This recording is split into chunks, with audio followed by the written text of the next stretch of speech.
and welcome to my craft room. Today we're going to make some realistic branches. So I'm using Aleene's Tacky glue.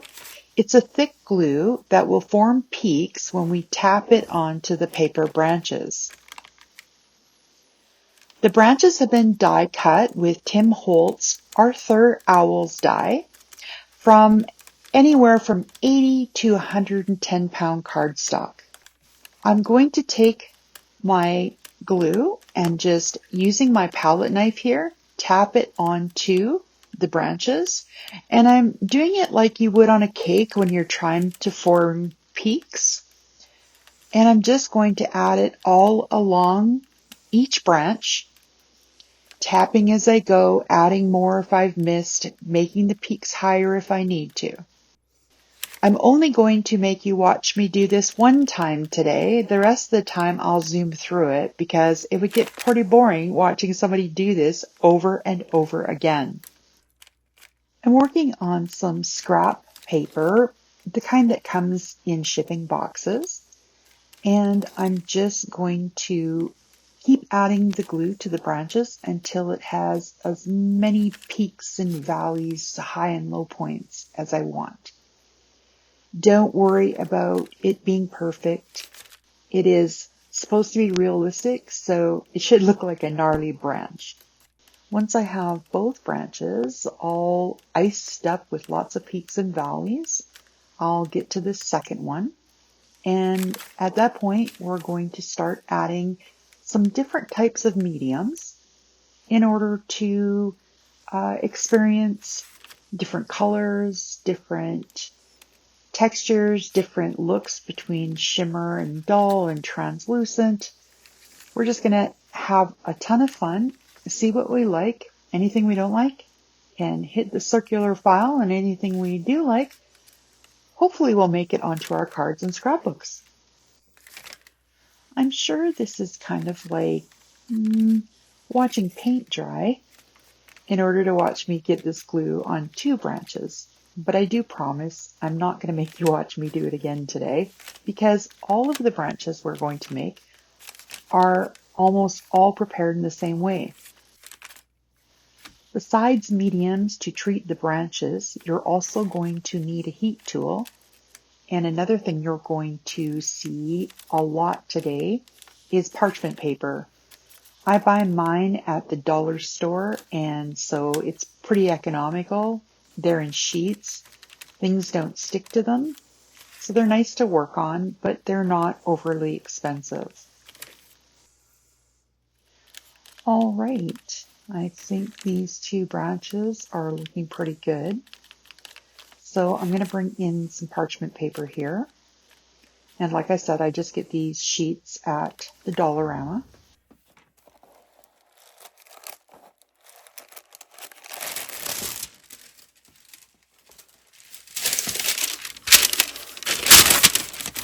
This is just an old pan that the finishes wore off, so I use it whenever I'm going to heat something, so I don't have to worry about anything underneath.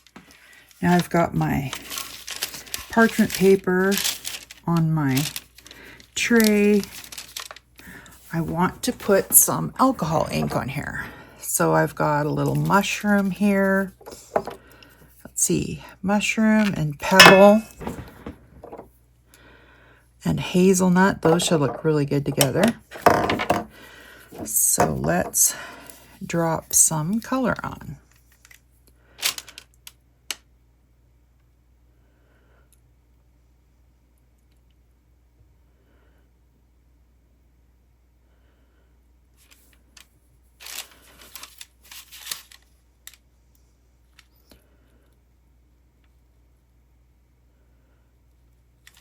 Now you want to not get the bottle against the ink because you don't want to seal up your glass. Okay, so I've got some pebble here.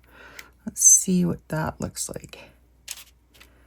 I think that's not quite the color I'm going for. I want to go something a little bit darker. How about espresso? Yeah, that looks good.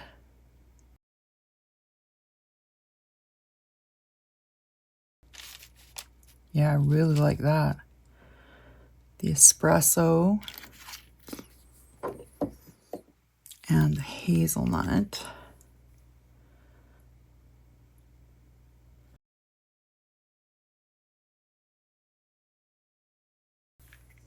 I'm going to heat them up. So I have a pair of tweezers here that have a little pincer to them. So I'm just going to try and hold it down with that.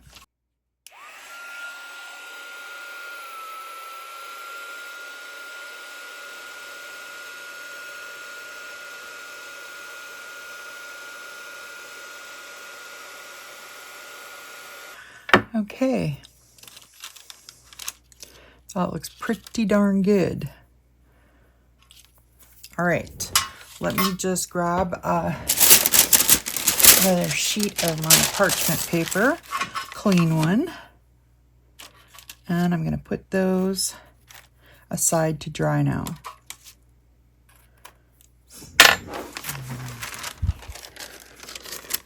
So they have some great texture. And because it's paper, I'm still going to be able to flatten it out to glue onto my pages or cards or whatever I want to put them on. Now, what if you don't have any Aleene's tacky glue? Most glues will work. The important thing you're looking for is the thickness.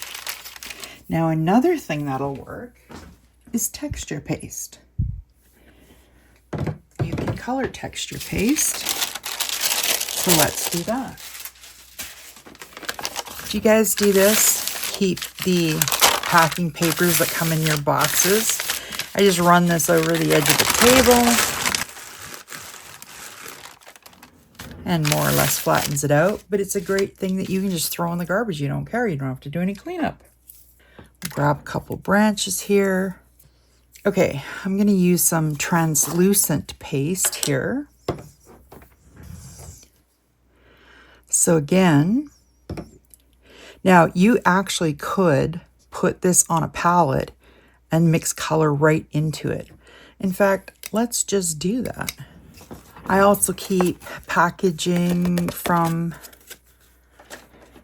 items I buy, because these make really good glue and paint trays. Okay, so let's put some paste out here. Now this one has a pearl to it. It's a pearlescent one. And I want to make sure I have enough for both branches, or maybe a few branches. Then you can color them up not only with alcohol ink, but you can also color this up with, for instance, some sprays, ink sprays. So this is walnut. This is a very old walnut.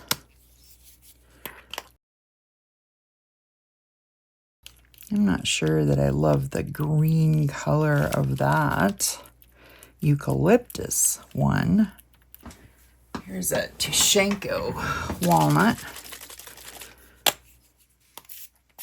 Oh, that's more like it. That's a nice brown color.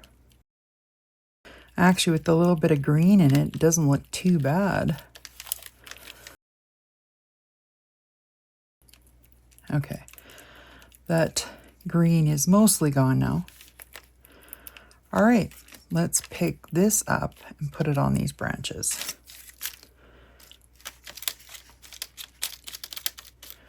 And again, you just want to more or less tap it on so that you can get that bumpy texture of a real branch. And that's why I work on just garbage paper here, because I can just peek and mound this to death and then pick it up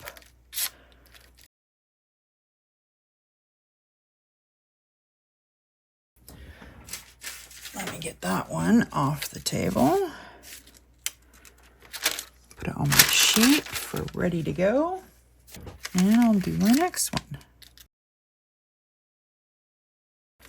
And let's say you do one up, but you didn't get as much texture as you wanted. There's nothing stopping you from, after it's all dry, putting another layer on and doing exactly the same thing. I like to start with a brown cardstock because, as you can see, it's all right if some shows through a little bit because you got a brown base underneath.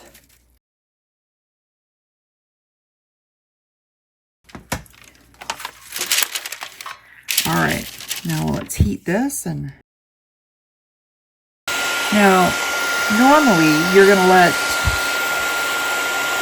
texture paste dry on its own because you don't want bubbling, but in this case we don't care. Okay, there we have some more branches. Okay, so here I've got Vintage Photo Distress Oxide and Walnut Stain Distress Oxide. It does come out quite a bit lighter, which is cool. It's a cool effect. Now, the thing I like about the Oxide is the branches don't come out shiny like when you're using the alcohol inks over the glue. The Oxide gives that muted look. These kind of look like they're almost some birch tree, and yet look how dark the paper was. It was dark brown paper. Okay, I'd like to go back and do some more alcohol inks. Let's do something in the oranges, like butterscotch, terracotta. Let's see what we can get out of there.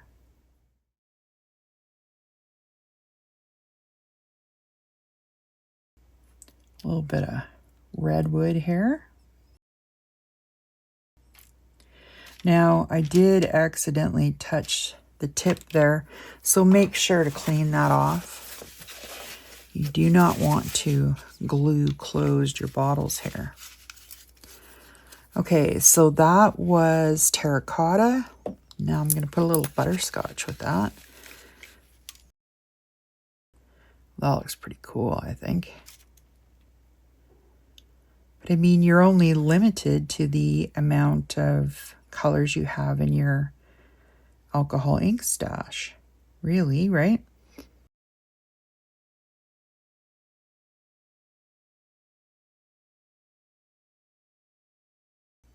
I have to say, I'm pretty much in love with this combination here. Terracotta and butterscotch. Okay, let's get these guys dried.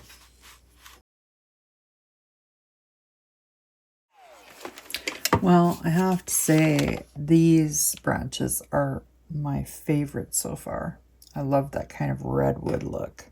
See what this sandal looks like. I'm assuming kind of a lighter sand color. And we have some oregano.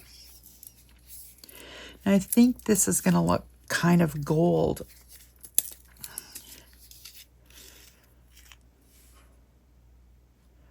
Yeah, a bit of gold with some oregano brown, greenish brown. That looks pretty cool, actually.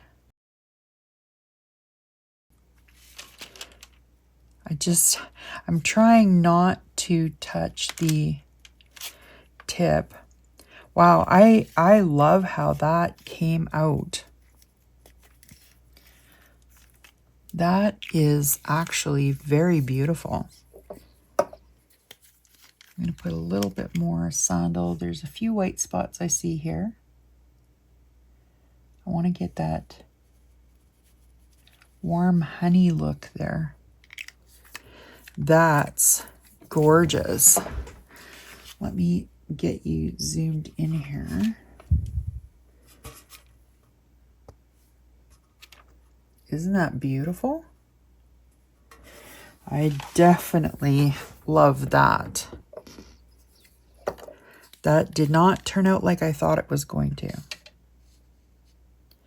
I'm very impressed. When I first saw the very yellow of the sandal, I didn't think it was going to turn out so good. But that just goes to show you, you need to try everything. You just never know what colors put together are going to suddenly become your favorites. And I think a bit of butterscotch in there would look pretty cool. Love it. That's impressive. All right, let's heat that up.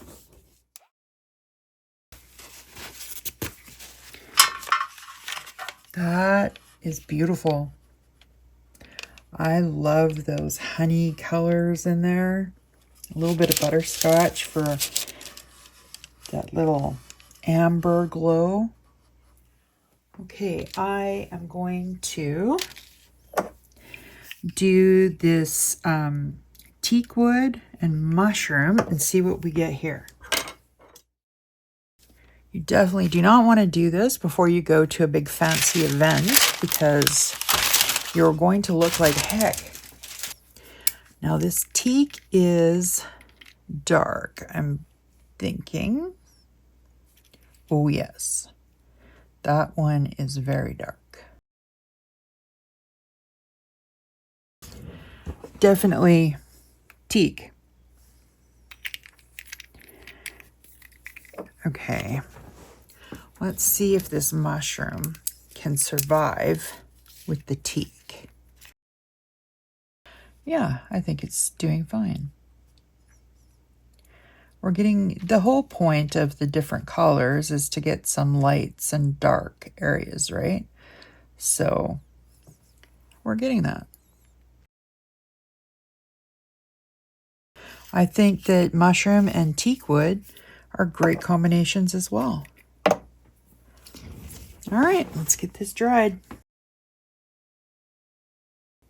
I'm pretty happy with the colors there. I was worried at the beginning, but I think they turned out really good. Now, as you can see, I put a lot of heat in this, and there's still, oh, I think that's actually a bit of glue. There's still a lot of sticky to it, which is why I say you really got to leave these dry overnight. All right, one more set of colors I wanted to try was caramel, ginger, and latte. So I'm going to go with the caramel first.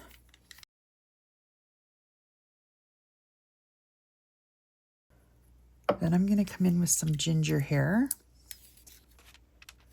Oh, this is pretty. All right, and now I want to try a little latte. Okay, I have to say, every time I try a new set of colors, I have a new favorite. Beautiful. Just gorgeous. Holy cow, look at that, you guys. Isn't that beautiful? I might have to cut a couple more trees just to do more of that one because it's my favorite.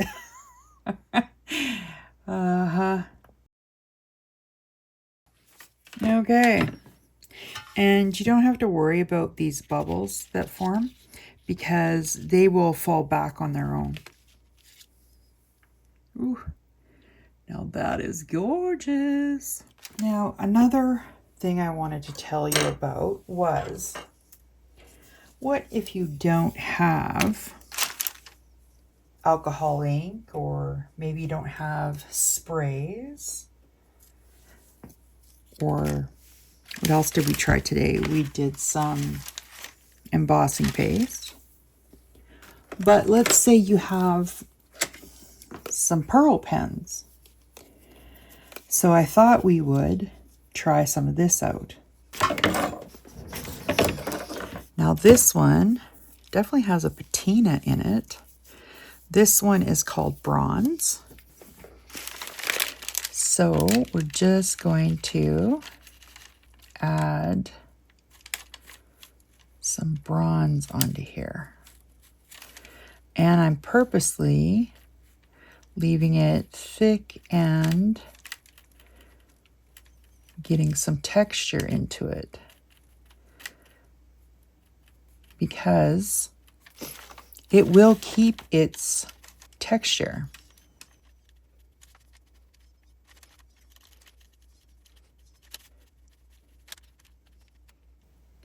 Now, it is going to be shiny, there's no doubt about it. Pearl pens were designed to look like pearls.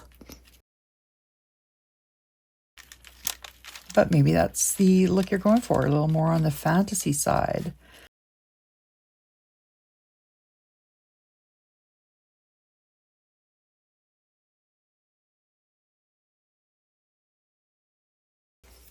Well, I like the look of that very much, but I do want some, let me get that up close for you.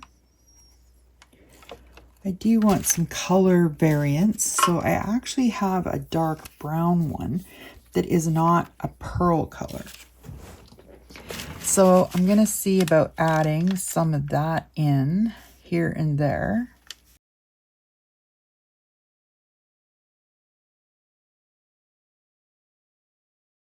So even though this isn't a pearl, it still is going to have the shine. There's nothing we can really do about that.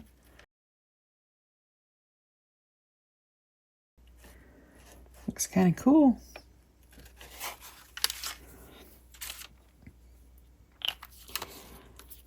I also have a copper. I think the copper might be a little crazy, but you know what? Let's try it.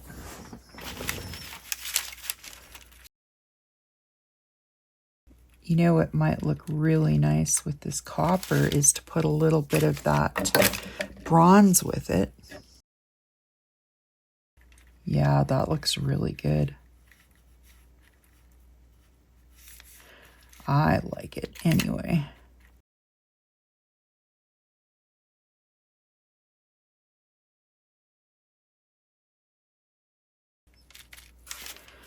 Okay, don't forget, clean those tips.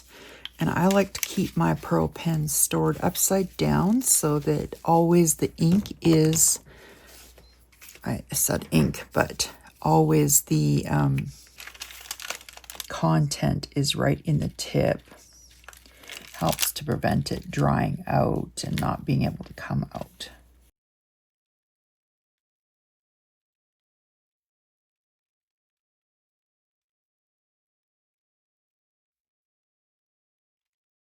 This one is the copper and bronze. This one is bronze and brown. And so we'll let those dry and come back and look at them after they've dried at least 24 hours. Okay, all the branches are dry, so I wanted to bring them back and show you what they look like once they've dried. So this one was alcohol ink, hazelnut and espresso over top of Aleene's Tacky glue. This one is butterscotch and terracotta. This one is a little bit darker. It's got a little green, kind of like a willow in it. And this is teak wood and mushroom. This one is sandal and oregano.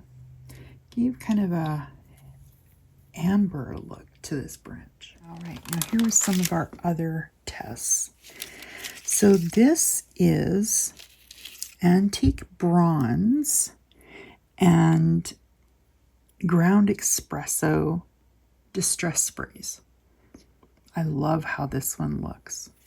And this one was walnut stain and vintage photo oxide spray. So that's a very, I don't know, like driftwood kind of coloring. These ones are the Viva Pearl branches. Now, this one is copper and bronze. And this one is bronze with brown. So these branches are caramel, ginger, and latte. Terracotta and espresso. Teakwood and pebble. So that gives a nice red in there too. And lastly, this is the translucent embossing paste. And I colored the translucent embossing paste with eucalyptus spray, and which is kind of a green color, and ground espresso. Now you might say, but Melita, what are you going to do with these branches? Well, for instance, I'm going to make a card,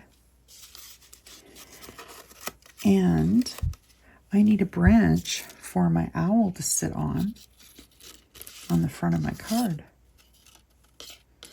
And these branches are going to serve that purpose.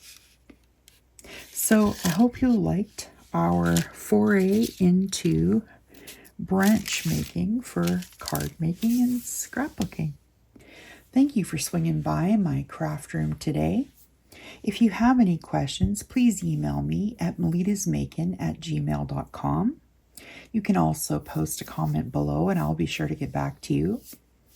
You can catch me on my blog at melittasmakin.blogspot.com or over on my Instagram channel, Melittasmakin. If you do like or find value in my videos, I would really appreciate it if you give it a thumbs up. This doesn't cost you anything, but it does move my video up on the YouTube suggested videos. And if you would like to be notified every time I put a video up, please hit the subscribe button. Thanks again and have an incredibly crafty day.